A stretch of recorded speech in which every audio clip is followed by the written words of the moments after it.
အဖိုးကိုတယောက်ဟာဒုက္ခန္တာကိုကတိတိတတာပြောင်းလဲလာတာကိုတတိထားမိလိုက်တယ်။တကူလုံးမှာအမွေးမင်းတွေထွက်လာတယ်လို့ဘသူတကူညီမှမပါပဲလမ်းပြန်လျှောက်နိုင်တဲ့အထိအားအင်ဒီပြေဝလာခဲ့တာပေါ့။ဒါနဲ့သူလဲအိမ်ကနေထွက်ပြီးပင်လေကူတင်ပေါ်တစင်းပေါ်မှာအလုံးဝင်ဖို့ဆုံးဖြတ်လိုက်တယ်။အထုပ်ပိုးပြီးပြင်ဆင်ရင်းနဲ့သူ့ရဲ့ငယ်တငယ်ချင်းရိုဇီကိုလည်းစားတွေအမြဲရေးပါမယ်လို့ကတိပေးခဲ့ပါတယ်။အချိန်တွေကုံလွန်လာတာနဲ့အမျှအဖိုးအိုဟာ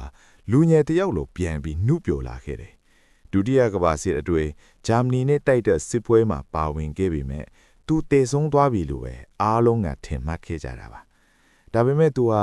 အန်ဒလေဂျာကနေလွတ်မြောက်လာပြီးလူလက်ပိုင်းအရွယ်နဲ့အိမ်ကိုပြန်ရောက်လာခဲ့တယ်။အဲ့ဒီမှာတင်သူ့ရဲ့ဖခင်အရင်ဖြစ်သူ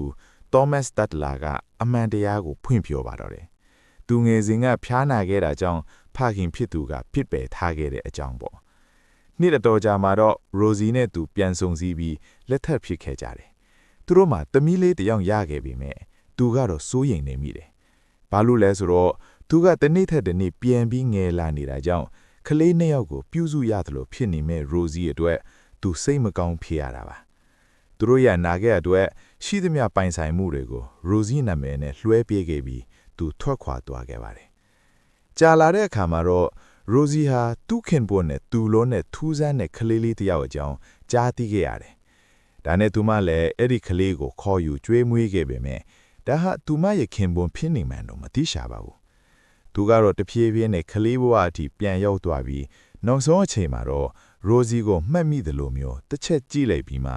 ထာဝရအတွက်မျက်စိမိတ်သွားပါတော့လေ။ဒါဟာသူ့ရဲ့ထူးဆန်းအံ့ဩဖွယ်ကောင်းလာတဲ့ဘဝခရီးလမ်းပြီးဆုံးသွားခြင်းပါပဲ။